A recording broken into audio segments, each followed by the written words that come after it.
We want to warn you that this next story contains some very disturbing video.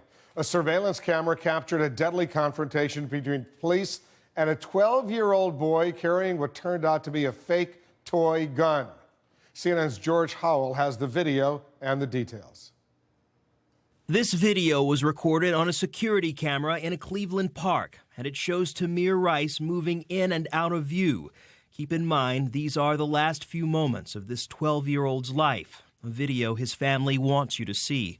First, we see Rice pacing the sidewalk, brandishing what looks to be a weapon, at one point even taking a two-handed shooting stance.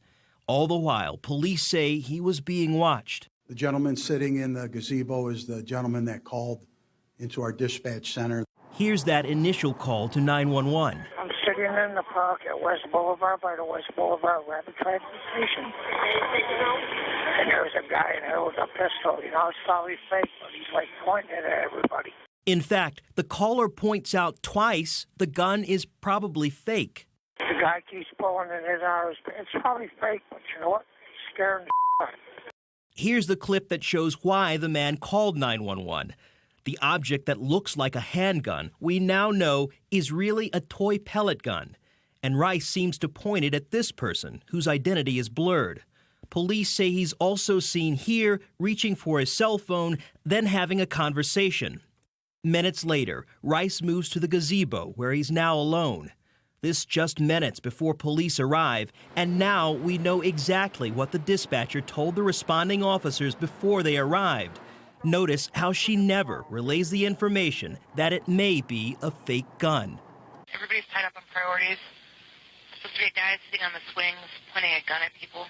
A few seconds later, she describes Rice, but again fails to pass along the words the 911 caller used about the gun probably being fake. In the park by the youth center, there's a black male sitting on the swings. He's wearing a camouflage hat, a gray jacket with black sleeves. So he keeps pulling a gun out of his pants and pointing it at people. What happens next happens very quickly. Officer Frank Garmback driving and Officer Timothy Loehman in the passenger seat.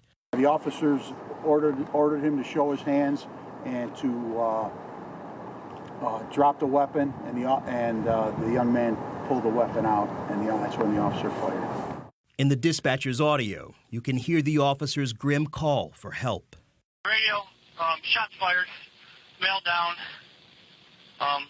black male, maybe 20, black revolver, black handgun, I'm sending EMS this way. That video is hard to watch, but police say they released it at the family's request. They say not to exonerate anyone, but to be completely transparent, Wolf. And they say that the two officers remain on administrative leave pending a criminal investigation.